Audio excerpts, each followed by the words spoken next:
오늘 오후 모임 성경 공부로 모입니다. 당분간 그렇게 기억해 주시고요. 교재 늘 챙겨 오시기를 축복합니다. 하나님 말씀 보겠습니다. 마태복음 5장 3절 한 절인데 한 목소리로 우리 주님의 말씀 받겠습니다. 시작. 심령이 가난한 자는 복이 있나니 천국이 그들의 것이며. 우리는 지난 시간부터 누가 천국에 가느냐라는 주제로 하나님 말씀 나누고 있습니다. 적어도 우리가 성경을 믿고 적어도 우리가 하나님을 믿는다면 우리의 믿음 안에 무엇이 있냐면 천국과 지옥이 있습니다. 그럼 우리가 어디 가야 합니까? 당연히 천국 가야죠. 그 천국은 누가 갈 수 있느냐, 그 부분을 살펴보고 있는 겁니다. 첫째, 거듭난 자. 두 번째, 어린아이와 같이 순수한 믿음을 가진 자. 세 번째, 자기 것을 포기한 가난한 자. 하나님의 의를 이루려는 정의로운 자. 이런 자가 하나님 나라에 합한 자입니다. 그리고 지난주는 이 거듭난 자에 대해서 나누었습니다. 여러분, 하나님 나라는 거듭난 자의 나라입니다. 그럼 누가 거듭났느냐? 누가?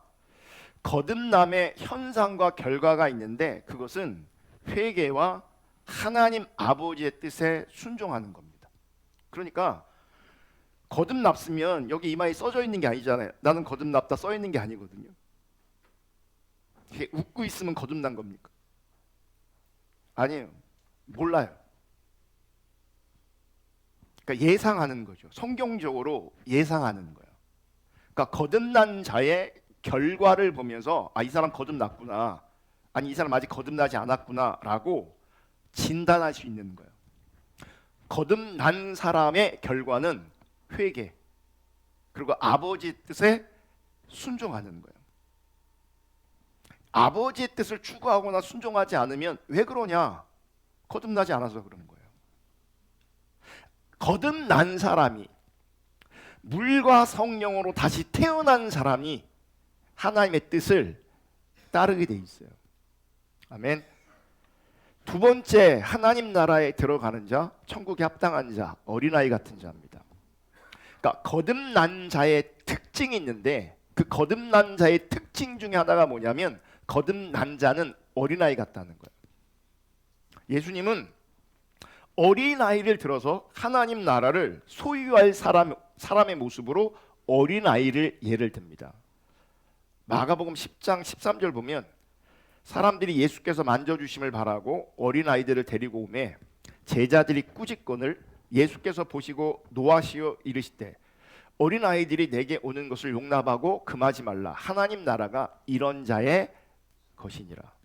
하나님 나라가 어떤 사람의 것이라고요? 어린아이 같다 그랬어요. 내가 진실로 너희에게 이르노니 누구든지 하나님의 나라를 어린아이와 같이 받들지 않는 자는 결단코 그곳에 들어가지 못하리라. 이거 굉장히 무거운 말씀이에요. 어린아이 같아야 천국에 들어간다. 어린아이 같지 않으면 천국에 들어가지 못한다 돼 있어요. 그러면 어리면 다 천국 가는 거냐? 이제 그런 말씀하는 게 아니고요. 그 어린 아이가 가지고 있는 특성이 있다고요. 그러니까 그걸 가지고 하나님께서는 하나님 나라에 들어갈 자를 이렇게 표현하시는 거예요. 어린 아이는 무능합니다. 그러니까 하나님 나라의 관계에 대해서 어린 아이를 사용하실 때 이 세 가지를 말씀하시는 거예요. 첫째, 어린 아이는 무능하다. 둘째, 그래서 어린 아이는 의존적이다. 셋째, 그래서 어린 아이는 믿음이 있다. 그러니까 무능함과 의존함의 결과는 믿음으로 나타납니다. 그래서 나는 잘 안다, 나는 능력 있다, 나는 할 수 있다라고 하는 사람은 다른 사람 말 절대 듣지 않습니다. 그래서 어른들은요, 자아가 강한 사람들, 고집이 센 사람들은 다른 사람 말 듣지 않습니다. 누가 듣냐? 자신의 무능함을 아는 사람. 그래서 의존적인 사람. 그래서 신뢰할 만한 사람에 대해서 전적으로 의지하게 돼 있는 거예요. 믿음을 가지게 되는 거죠. 자기 확신에 차 있는 사람들은요, 자기 자신을 믿습니다. 다른 사람, 다른 대상 믿을 수가 없습니다. 근데 어린이는 스스로를 믿을 수가 없습니다. 모르는 것이 너무 많습니다. 할 수 없는 것이, 하지 못하는 것이 너무 많습니다. 그래서 어린 아이들은 부모를 철저하게 의존하는 거죠. 그러니까 하나님 나라에 합한 사람들도 이렇게 자기의 무능을 알기 때문에 철저하게 하나님 그분을 의존하는 거죠. 그 사람이 천국에 합한 것입니다. 자, 무능하고 의존해요? 그러면 믿음이 있어요. 믿어야 돼요. 믿음이 뭐냐면 받기 위해 벌린 빈손과 같은 거예요. 빈손. 내 손엔 아무것도 없어요. 그러니까 자기의 한계를 인정하고 순수하게 받아들이는 그 믿음이 하나님 나라의 열쇠가 되는 거예요. 열쇠가. 자, 그러면 누가 믿는 자인가? 믿음 있는 자는 반드시 주님을 따릅니다. 예수를 따라가는 것이 구원이고, 예수와 함께하는 것이 구원이고, 예수를 따라가며 함께하는 것이 하나님 나라입니다. 그래서 마가복음 10장 51절에 예수께서 이르시되 가라 내 믿음이 너를 구원하였느니라 하시니 그가 곧 보게 되어 예수를 길에서 따르니라. 여기 스크린에 안 나와 있어요. 자요. 내 믿음이 너를 구원했대요. 자, 믿음이 등장하고 그래서 구원을 받아요. 그가 곧 보게 되어 예수의 길에서 예수를 따르리라. 예수를 길에서 따르니라. 예수를 따라요. 그러니까 믿음은 구원받게 하고 구원받은 사람은 예수를 따라요. 근데 이 믿음이 어디서 존재하냐? 나의 무능을 의지할 때, 그래서 하나님 말을 의지할 때 믿음이 생기는 거죠. 그 믿음은 우리를 구원해요. 구원은 예수를 따르게 해요. 그러니까 예수를 따르지 않으면 구원도 아니고 믿음도 아니에요. 왜 그러냐? 어린아이 같이 믿음이 아닌 거죠. 어린아이 같지 않은 거죠. 그 사람은 지금 어떤 상태에 있는 거예요? 어른인 거예요. 영적으로 성인인 거예요. 어른인 거예요. 누구의 말도 안 들어요. 하나님 말도 안 들어요. 그럼 천국 가요? 못 가요? 못 가는 거예요. 지금도 하나님 나라를 누리지 못하고 죽어서도 하나님 나라를 누리지 못하게 되는 거예요. 어린아이와 아주 비슷한 사람이 있습니다. 그가 가난한 사람이에요. 사실 어린아이에 대해서 더 자세하게 설명할 수 있는데 시간 때문에 짧게 좀 정리하고 가난한 자로 넘어갈 겁니다. 가난한 자. 하나님 나라에 합한 자는 가난한 자입니다. 예수님의 가르침의 정수가 어디에 나오냐? 마태복음 5장에 나오는 산상수입니다. 5장, 6장, 7장. 그러니까 예수님의 가르침의 핵심 내용이 어디에 나오냐? 산상수에 나오는 거예요. 이거는 모든 신학자와 모든 목회자가 다 동의하는 바예요. 그러니까 나는 신앙생활을 성경에 대해서 하나님에 대해서 좀 빨리 알고 싶다. 그러면 산상수훈을 읽으시면 돼요. 하나님의 뜻, 제자의 삶, 나는 어떻게 신앙생활을 해야 되는가, 어떻게 살아야 될 것인가, 이 산상수훈에 다 담겨 있어요. 압축되어져서. 근데 그 산상수훈의 첫 시작은 이렇게 돼요. 마태복음 5장 3절 다 같이 읽습니다. 시작. 심령이 가난한 자는 복이 있나니 천국이 그들의 것이미요. 자, 심령이 가난한 자는 뭐냐? 마음이 가난한 자를 말하는 거예요. 그런데 누가복음에서는 비슷한 말씀이 나오는데 좀 차이가 있어요. 누가복음 6장 20절 다 같이 읽습니다. 시작. 예수께서 눈을 들어 제자들을 보시고 이르시되 너희 가난한 자는 복이 있나니 하나님의 나라가 너희 것이미요. 자, 마태복음에서는 심령이 가난한 자는 복이 있나니 천국이 그들의 것이다. 누가복음에서는 너희 가난한 자는 복이 있나니 하나님 나라가 너희 것이다. 그러면 마음의 가난과 진짜 가난은 연관이 있는 거예요. 그러니까 누가 마음이 가난해질 수 있는가? 진짜 가난한 사람이에요. 진짜 가난한 사람. 이제 말씀을 살펴보면 알겠지만 신앙생활 하는데 아주 위험한 사람이 있어요.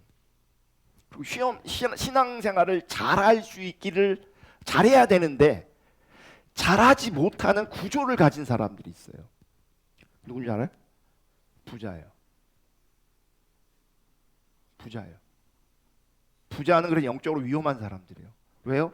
천국 못 가요. 하나님 나라 못 들어가요. 부자는. 제가 주장하는 게 아니라 예수님이 주장하시는 거예요. 예수님이. 가난이 뭐냐?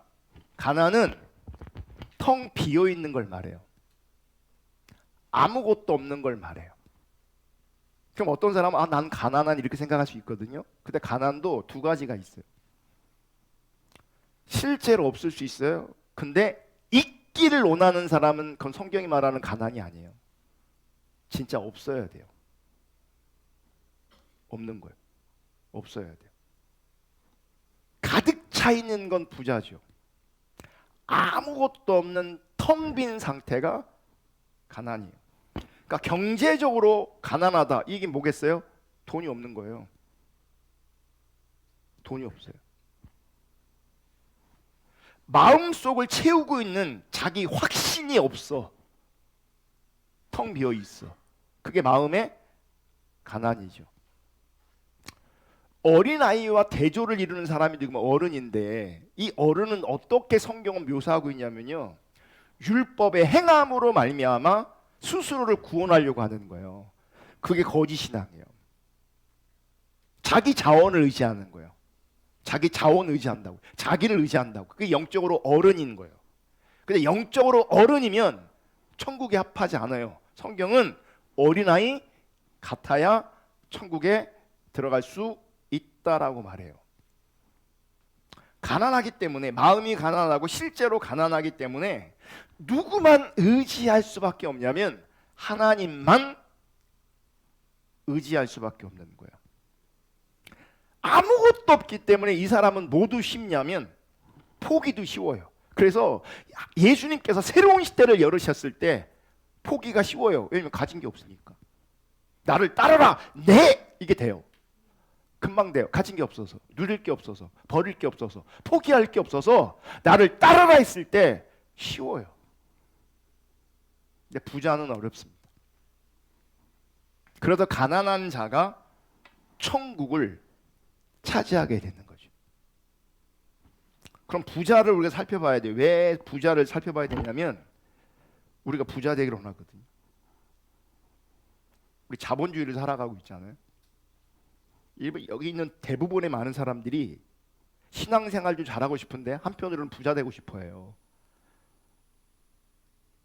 그러니까 우리의 현실을 드러내면 나는 부자다 말하지 못하는 사람이 사실 우리 교회는 대부분이에요. 좀 부자 있었으면 좋겠어요. 제 친구가 개척하면서 이렇게 기도해요. 하나님, 나는 경제적으로 힘들면 목회 어렵습니다. 못합니다. 적어도 한 달에 1,000만 원 11조 하는 사람 3사람은 있어야 됩니다. 자기가 그렇게 기도했대요.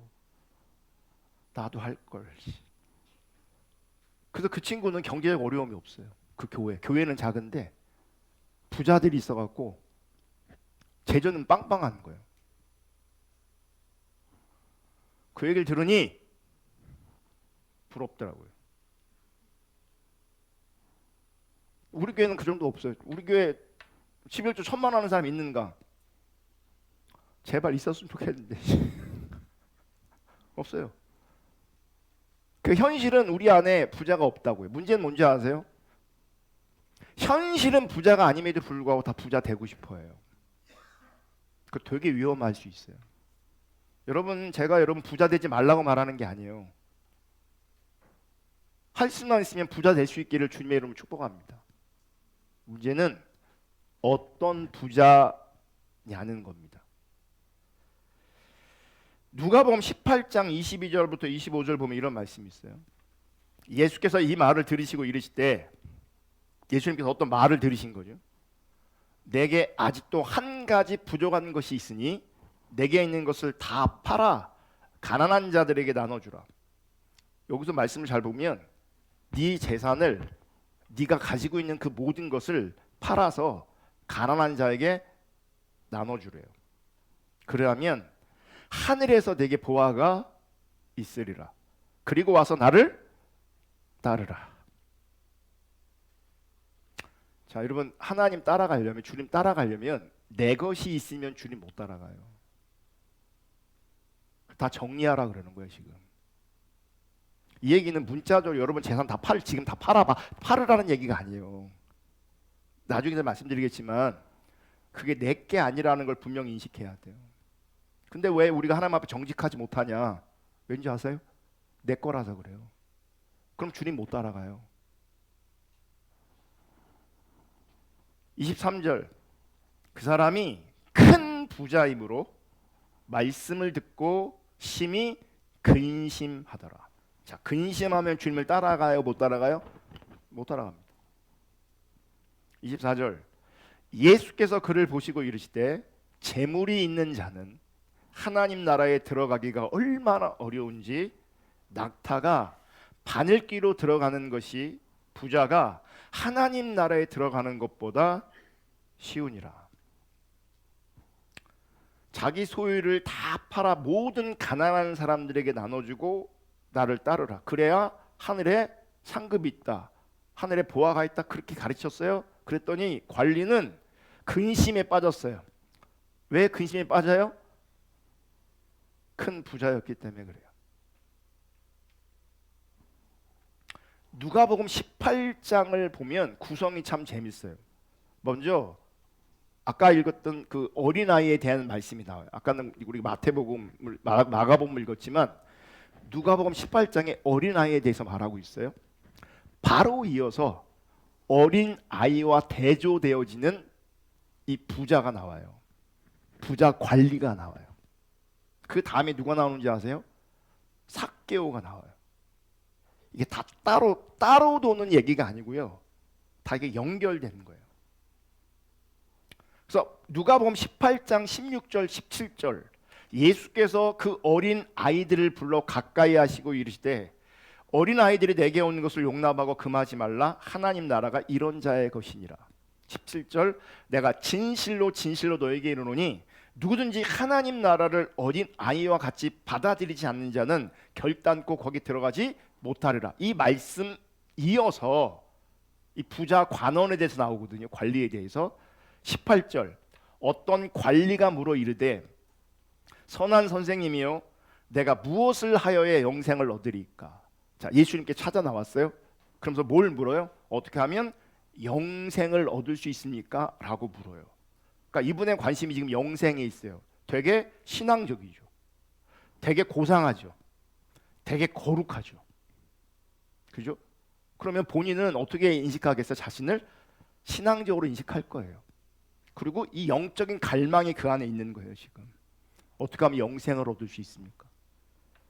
19절, 예수께서 이르시되 내가 어찌하여 나를 선하다 일컫느냐? 하나님 한 분 외에는 선한 이가 없느니라. 20절, 내가 계명을 안 하니 간음하지 말라, 살인하지 말라, 도둑질하지 말라, 거짓 증언하지 말라, 내 부모를 공경하라 하였느니라. 근데 21절, 여짜오되, 지금 이 계명에 대해서 이 부자 관리가 뭐라고 말하냐면 내가 어려서부터 이런 계명들은 어려서부터 다 지키었나이다, 이렇게 말해요. 이렇게 말한 그 다음에 난 계명 다 지켰어요 라고 말하니까 그때 예수님께서 아까 우리 같이 읽었던 지금 저 말씀이에요. 한 가지 부족한 것이 있으니 내게 있는 그 모든 것들을 다 팔아 가난한 자에게 나눠주라. 그리고 나를 따르라. 그랬더니 근심해요. 왜요? 부자이기 때문에. 그러면서 이어서 하는 말씀이 재물이 있는 자는, 즉 부자는 하나님 나라에 들어가기가 어렵다라고 말해요. 낙타가 바늘귀에 들어가는 것보다 부자가 하나님 나라에 들어가는 것이 더 어렵다라고 말해요. 자, 이렇게 말하면 이건 가능하다는 얘기예요, 불가능하다는 얘기예요? 이건 불가능하다는 얘기예요. 낙타가 이 조그만 바늘귀에 들어가는 것보다 부자가 천국 가는 게 더 어렵다. 그럼 부자는 천국 지금 못 간다는 얘기예요. 여러분 부자 부럽잖아요, 그죠? 부자 되고 싶잖아요. 근데 정작 가장 중요한 천국은 부자 못 간대요. 예. 여러분 지옥 가고 싶으면 부자 되십시오. 옛날에 광고에 IMF 여러분 하면서 이쁜 여자가 여러분 부자 되세요 막 이랬거든요. 그게 뭔지 아세요? 이제 그 광고는 안 나와요. 그 카피에서는 여러분 부자 되세요. 그리고 지옥 가세요. 이 말하고 똑같은 거예요.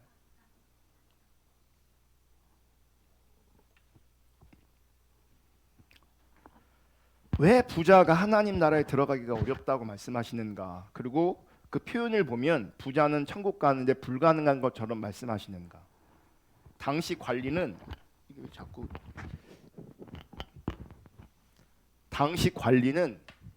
지금의 공무원 같은 사람이에요. 여러분 지금 우리나라는 법으로 고위공직자가 재산을 공개하도록 돼 있어요. 왜 재산을 공개하도록 하냐면 그 공무원이 만약 부자라면 혹시 직권을 남용해서 부정한 방법으로 부를 축적했는지 확인하려고 하는 거예요.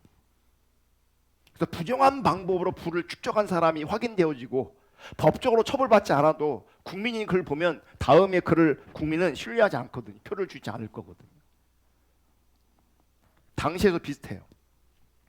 관리가 공무원 비슷한 거라 그랬잖아요. 관리가 만약 부자라면 의심해 볼 만한 거죠. 특별히 유대인이 로마 식민지 치하에서 관리로 있으면서 부자가 되었다면 동족을 같은 민족을 착취할 가능성이 매우 높은 거죠. 그러니까 동족의 이 착취해서 자기 배를 불리는 거죠. 여러분 일제 강점기에 조선인이 부자가 되었다면 분명 예외적인 사회가 존재할 수 있지만 상식적으로 그는 적극적으로 친일을 하면서 같은 민족을 착취할 가능성이 매우 높겠죠. 지금은 다른가? 지금도 다르지 않습니다. 예외가 없는 것은 아니지만 여러분 우리가 사는 세상은 정직하고 성실하게 노력해서 부자 되는 것 결코 쉽지 않습니다. 그러니까 정직하고 성실한 건 뭐예요? 나에게 주어진 일 열심히 감당했더니 부가 쌓여. 이거 되게 아름답고 건강한 거잖아요. 건전한 거잖아요. 근데 이런 식으로 하면 부자 절대 안 돼요. 그러니까 투기와 투자는 모호하지만 개념이 그러니까 우리는 내노란불이 강하잖아요. 내가 하면 투자고 남이 하면 투기예요. 투자와 투기 아니면 부자 절대 못 돼요. 이 자본주의에서 우리나라 지금도 마찬가지.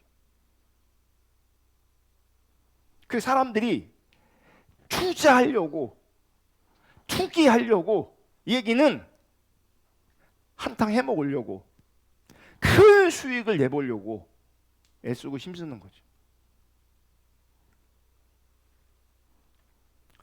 합법을 가장한 불법을 통하지 않고는 현실적으로 부자 되기가 어렵습니다.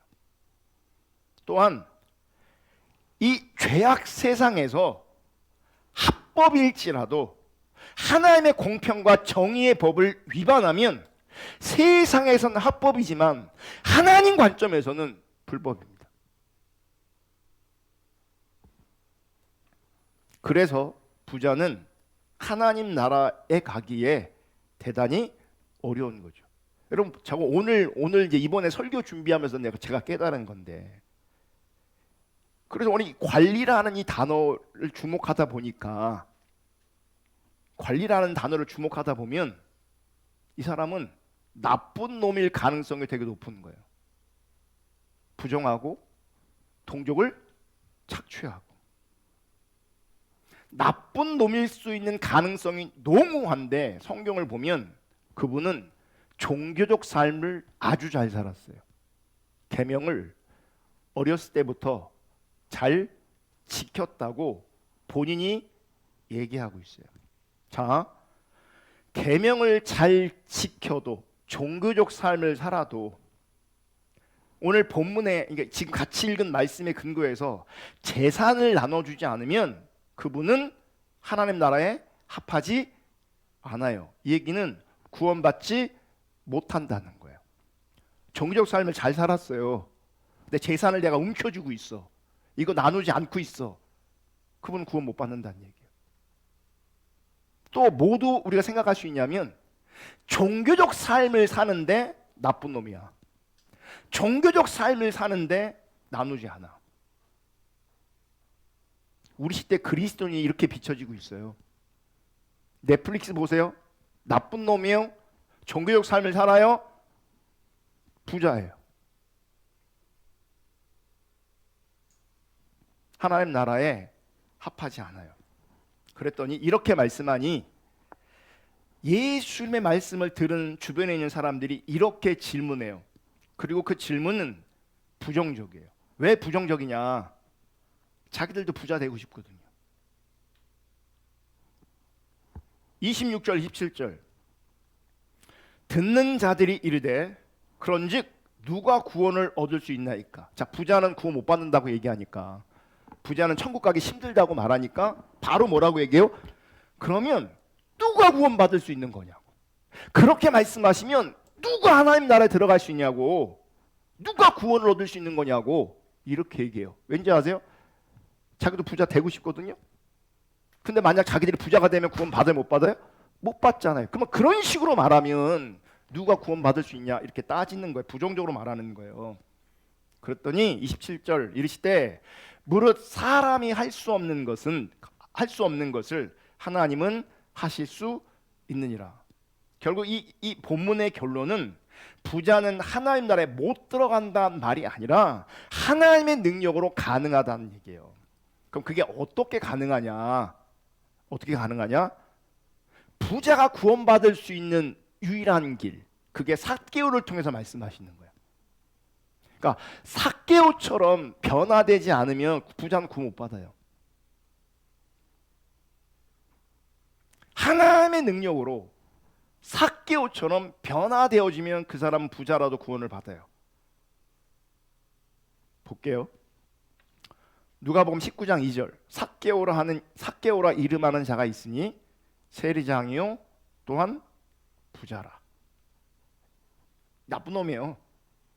이 사람도 한마디로 말하면 그가 예수께서 어떠한 사람인가 하여 보고자 하되 키가 작고 사람이 많아 알 수 없어 앞으로 달려가서 보기 위하여 돌 무화과나무에 올라가니 이는 예수께서 그리로 지나가시게 되밀어라.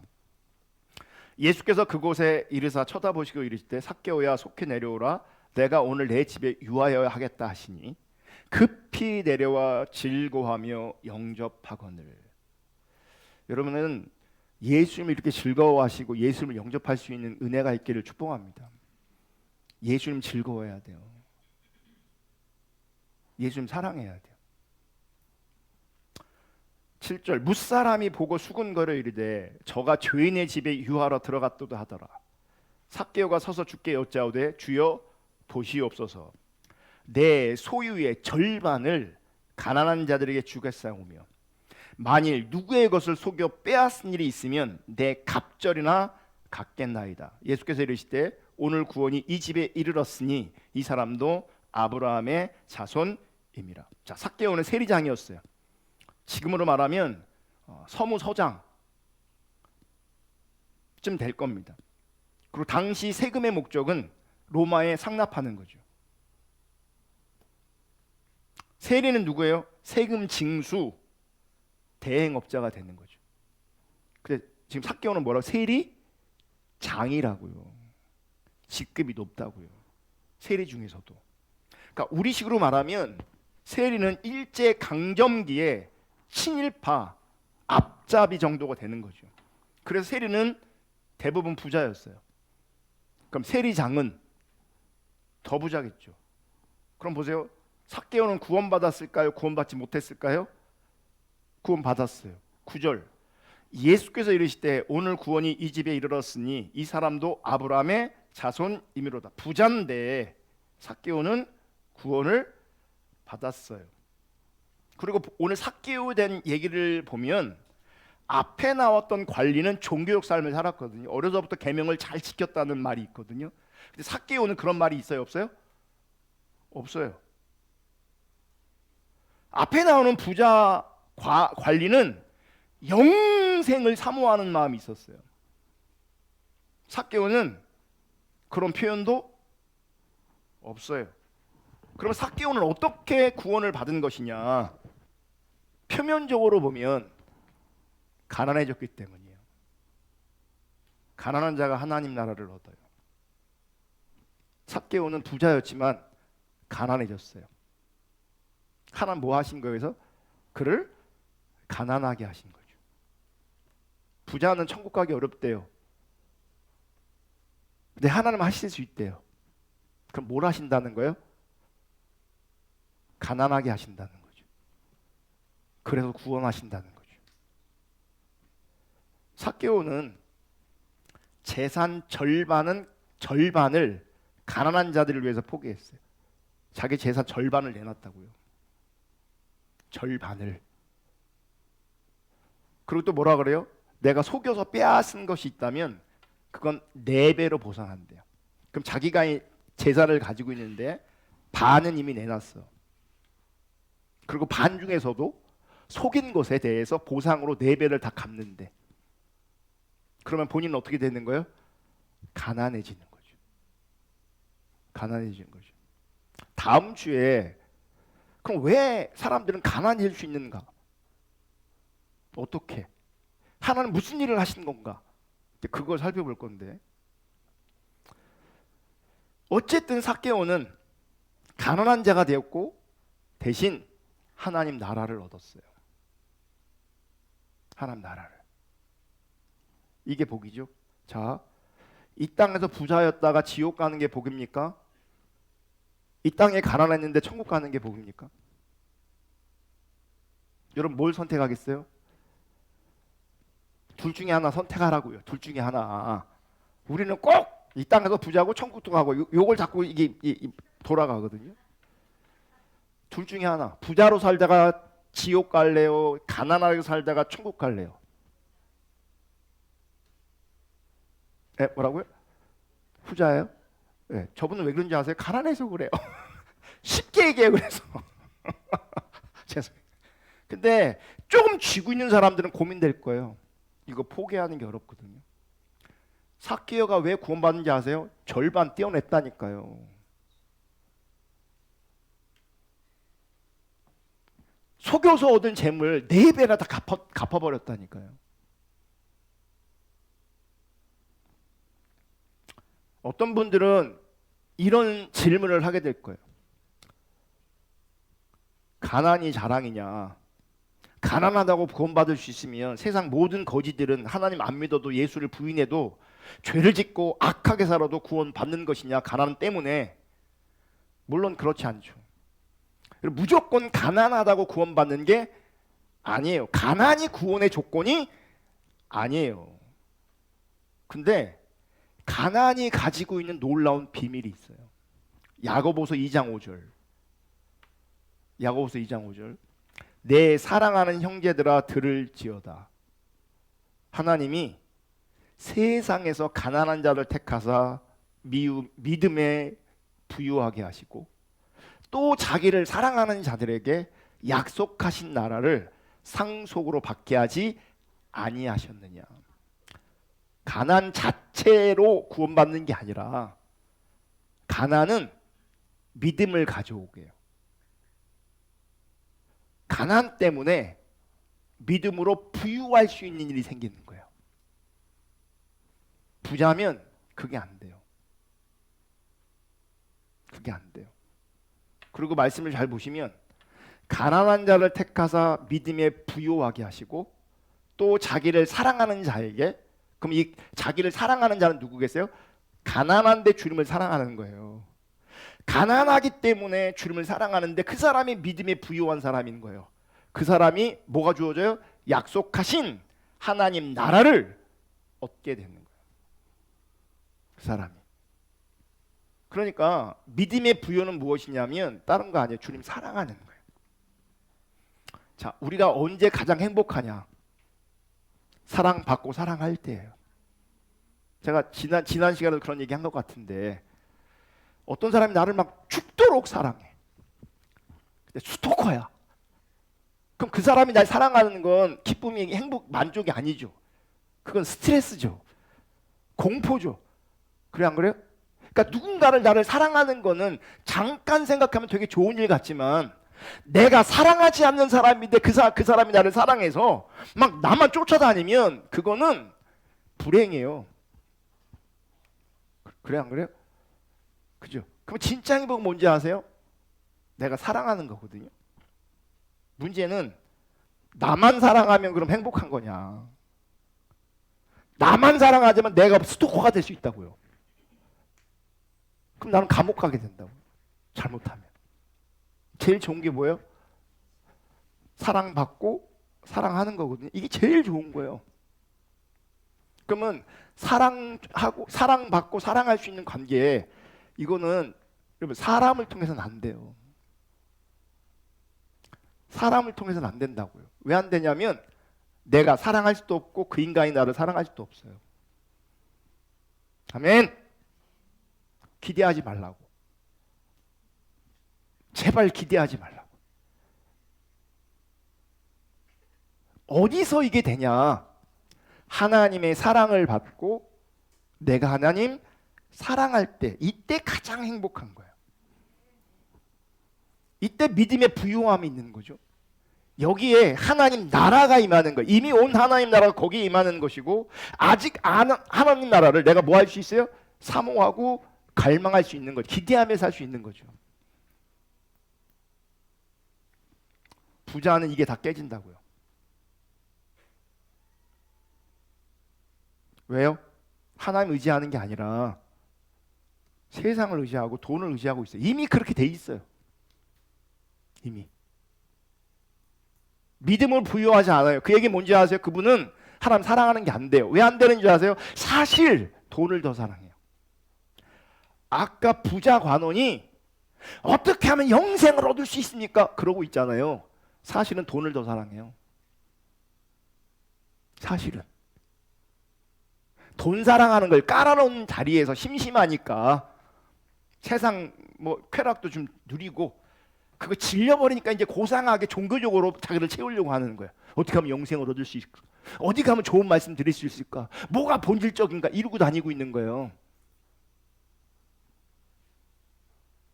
사실은 뭘 의지하는지 돈 의지하고 있는 거예요. 그래서 지난 시간에 영상에 봤던 것처럼 자기 남편이 다 내려놓고 신학한다니까 결사 반대하잖아요.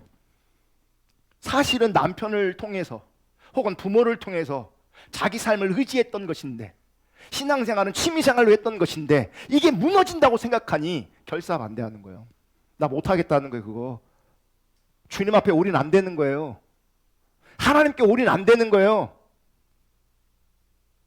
지금도요, 죄송하지만 먹고 사는 이유 때문에 주님께 올인 못하는 경우가 있다고요.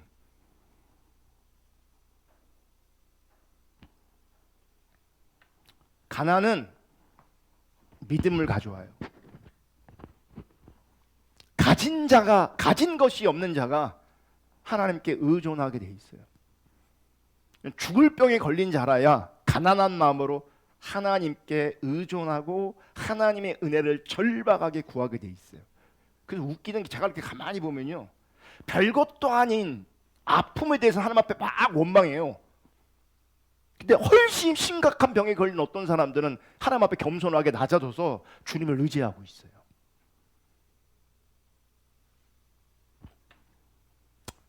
비빌 언덕이 없는 사람이 하나님을 철저하게 의지하게 돼 있어요. 그래서 물질적 가난과 마음의 가난을 통해서 믿음의 불을 이룬 자가 하나님 나라를 상속받게 되는 거예요. 이런 구원의 조건은 행위가 아니라 믿음이죠. 근데 가난은 믿음을 일으키는 중요한 계기가 되는 거예요. 가난은 믿음을 불러오고 그 믿음은 구원을 가져오는 거죠. 그래서 가난해야 구원받는다. 가난이 조건이 아니에요. 가난이 주는 놀라운 비밀이 그 안에 있는 거죠. 가난이 복이에요. 자, 가난이 복임에도 불구하고 어떤 이들한테는 그 가난이 복이 아닐 수가 있어요. 뭐냐면 가난한데 구원받지 못하는 경우가 있다면 왜 그런지 아세요? 그분은 교만해서 그래요. 믿음으로 부유한 것이 아니라 그 안에 그 내면에 세상으로 육신으로 부유하고 싶은 갈망이 있는 거야. 제가 서두에 말한 것처럼 실제 가지고 있는 사람과 그렇게 가지고 싶어하는 사람은 똑같은 사람이에요. 거기에 믿음의 부유가 없어요. 그러니까 진짜 불쌍한 사람은 누구냐면 가난한데 천국도 못 가죠. 부자는 이해가 되잖아요. 부자는 뭐가 이해가 돼요? 돈이 있으니 저 사람은 돈을 의지할 수밖에 없어. 돈을 의지해. 돈 쓰는 재미를 알아. 그래서 이해가 끄떡끄떡 이해가 돼요. 근데 어떤 사람은 가난해. 근데 구원을 못 받아. 왜요? 교만해서. 없는데 세상을 추구하고 있어서. 가난한데 부자이고 싶어서. 믿음에 부유하게 되는 역사가 있는 게 아니라 뭐예요? 현실은 가난한데 마음은 부자인 거죠. 세상으로, 자아로, 육신으로. 그럼 구원 못 받아요.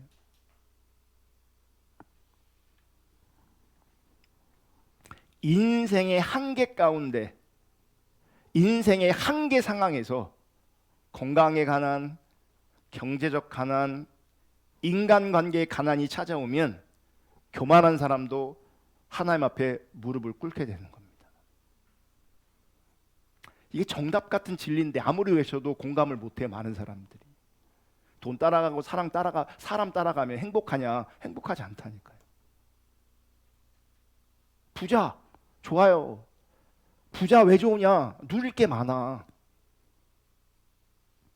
그거 자체는 나쁘지 않을 수 있어요. 근데 그 부자 되는 것으로 말미암아 하나님 잃어버릴 수 있다니까요. 그럼 그 행복하냐? 맨날 맛있는 거 먹으면 행복하냐? 그 내면의 기쁨이 없다니까요. 사람이 나를 행복하게 해주냐? 그렇지 않다니까요. 정말 그렇지 않다니까요. 결국 하나님 나라는 가난한 부자와 부유한 빈자의 나라입니다. 같은 말인데 무슨 말이냐? 여러분, 부자는 자기 재물을 가난한 자에게 계속 나눠주어 스스로가 너무 부유해서 돈을 의지하고 하나님 멀리할 수 없도록 만들어야 됩니다. 그러니까 하나님의 은혜로 여러분에게 물질이 부가 주어져 있다면 자기 재물을 가난한 자들에게 계속 나누어 줘야 되는 거죠. 스스로가 너무 부유해서 돈에 억압 아래 있고 돈을 의지해서 하나님 없이 하나님 멀리 할 수 있는 그런 삶을 살지 않도록 내가 스스로 뭐 해야 돼요? 자꾸 가난해져야 되는 거예요. 스스로. 돈이 너무 많아서 돈의 노예가 되지 않도록 주의해야 되는 겁니다. 어떻게? 방법은 이웃을 섬기고 기부하고 하나님 나라를 위해서 헌금하는 것. 그게 내가 스스로 가난해지는 거예요. 또한 가난한 자는 재물의 부가 아닌 믿음의 부를 위해 하나님을 찾아야 돼요. 돈이 없어도 하나님 있으면 된다. 하나님만으로 나는 충분하다. 그 믿음이 우리 가운데 실제여야 돼요. 그 믿음만 우리 가운데 실제라면 돈 없어도 사라질 수 있어요. 궁핍하고 힘들 때 공중에 나는 새도 먹이시는 그 하나님을 직접 체험할 수 있다고요. 돈 많은 사람은 그런 거 못 체험해요. 왜냐면 내 돈 있는데 뭐 퍽퍽 쓰면 되지 뭐. 근데 없는 사람은 하나님을 의지하게 돼 있고 작은 것 실제로 하나님이 채워주시면 뭘 경험하는 거예요? 하나님 그분을 경험하는 거라고. 내 인생은 하나님 인도하셨어. 하나님이 채우셨어. 이게 된다고요. 내가 말할 수 있다고요. 그래서 그것을 토대로 하나님 찬양할 수 있고 감사할 수 있다고요. 능력 있고 돈 있는 사람들은요 하나님 얘기 못해요. 자기 돈 갖고 자기가 엄청 쓸 수 있는데 뭐. 빈궁할 때마다 하늘에서 내리는 만나를 기대할 수 있고 경험할 수 있어요. 아멘. 그래서 가난하지만 돈이 없어서 돈의 노예가 되지 않도록 애써야 되고 주님 찾아야 돼요. 그럼에도 불구하고 하나님 때문에 감사하고 만족할 수 있어야 돼요. 아멘. 바울이 그랬어요. 빌립보서 4장 11절 13절. 내가 궁핍함으로 말하는 것이 아니니라 어떠한 형편에든지 나는 자족하기를 배웠노니 나는 비천에 처할 줄도 알고 풍부에 처할 줄도 알아. 모든 일 곧 배부름과 배고픔과 풍부와 궁핍에도 처할 줄 아는 일체의 비결을 배웠노라. 내게 능력 주시는 자 안에서 내가 모든 것을 할 수 있느니라. 중요한 건 가난이 아니에요. 중요한 건 뭐예요? 주님으로 사는 거예요. 은혜로 사는 거예요. 믿음으로 부유한 거예요. 근데 그 믿음의 부유함은 부자에게 쉽지 않다는 거예요. 세상 의지하고 있는 사람들한테 쉽지 않다는 거죠. 돈 사랑하고 있는 사람들한테 그 믿음의 부유가 쉽지 않다는 거예요. 도리어 가난한 사람들한테 더 쉬워요. 그래서 하나님은 가난한 자를 선택해서 믿음의 부유한 자가 되게 하신다. 이게 은혜예요. 이게. 그래서 가난한 자가 천국을 차지합니다. 의지할 곳이 없어. 오로지 하나님만 믿고 의지하기 때문이에요. 부자는 돈을 포기해야만 하나님을 믿고 의지할 수 있습니다. 돈 포기하지 못하면 그분은 하나님 믿는 거 거짓말이에요. 아까 그 부자 관리처럼 계명도 지키고 영생도 사모하는데 결국 그거 못 받아요.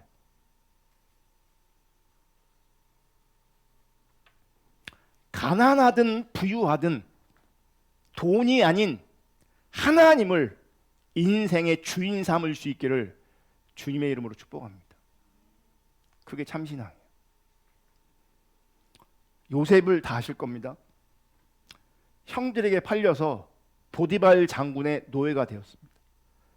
일을 잘해서 소위 말하는 보디발 장군의 오른팔 집사가 되었습니다.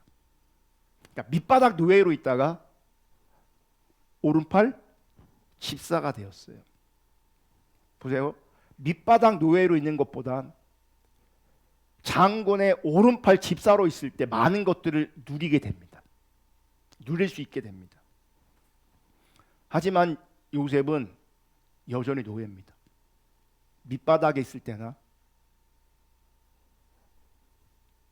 오른팔 집사가 돼서 많은 것들을 누리는 자리에 있을지 모르겠지만 그는 여전히 노예입니다.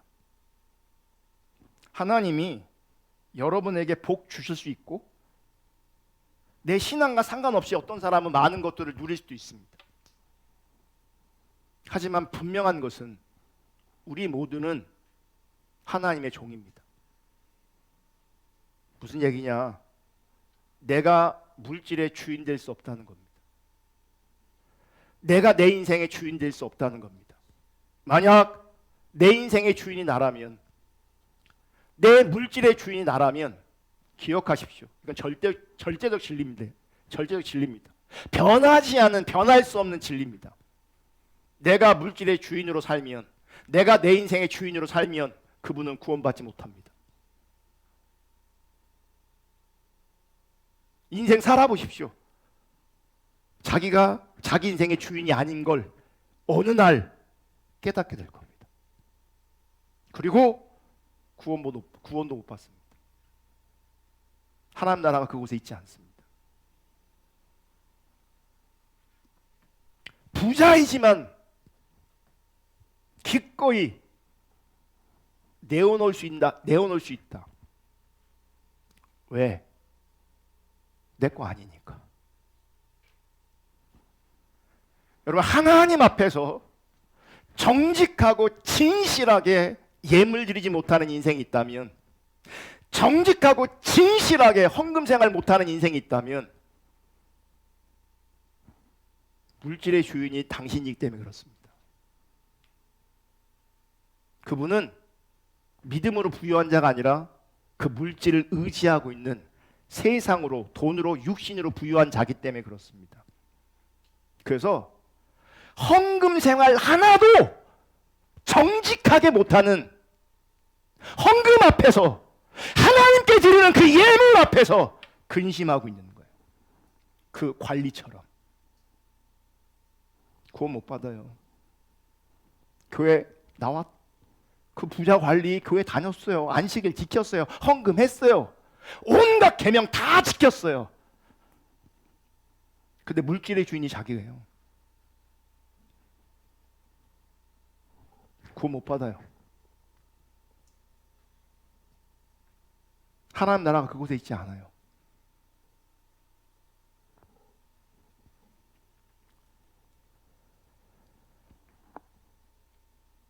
하나님 앞에 드리는 헌금과 섬김과 기부로 가난해질 수 있기를 축복하고, 그렇게 드리면서 이것은 내 것이 아닙니다 라고 믿음으로 고백하고 선포하는 겁니다.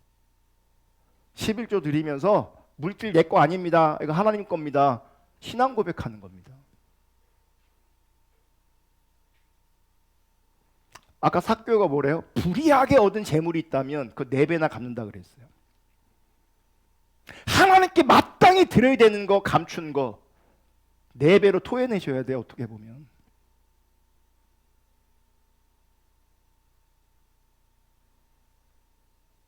그거 숨겨놓고 내가 지금 잘 먹고 잘 살고 있다, 재밌게 살고 있다, 그렇게 사십시오. 그 인생의 결국은 지옥입니다. 그 인생의 결국 하나님 나라가 주어지지 않습니다.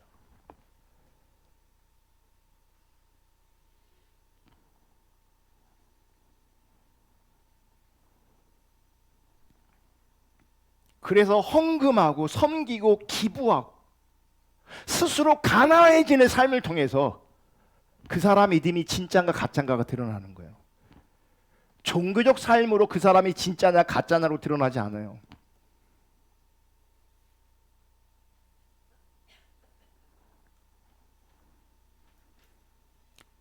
어떤 분들은 자신의 삶이 가난해서 나는 참 힘들다, 어렵다, 그렇게 생각하는 분이 있을 겁니다.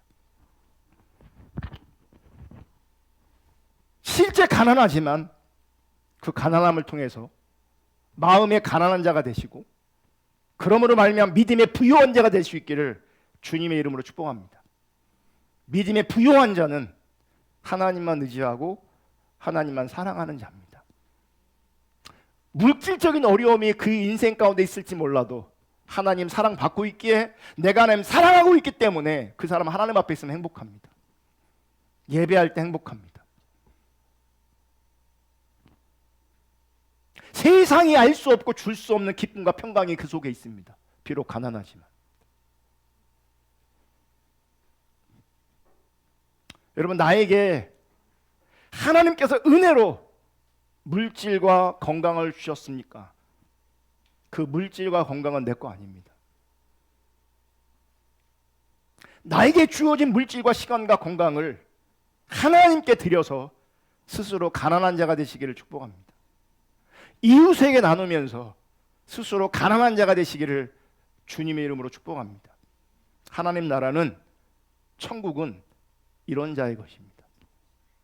부자 관원처럼 종교적 삶을 훌륭하게 살았을지라도, 영생이라는 고상한 가치를 추구하고 있을지라도, 혹 신앙의 본질이라는 고상한 가치를 추구할지라도 근심하며 돌아가는, 구원받지 못하는 억울한 일을 경험하지 않기를 주님의 이름으로 축복합니다. 부자는 그래서 어떤 면에 천국에 합당하지 않습니다. 가난한 자가 천국을 소유합니다. 그리고 이 경제 문제는, 이 가난의 문제는 이제 정의의 문제와 직결되며 연결됩니다. 이 부분은 이제 다음 주에 살펴볼 겁니다. 우리 찬양하고 기도하겠습니다.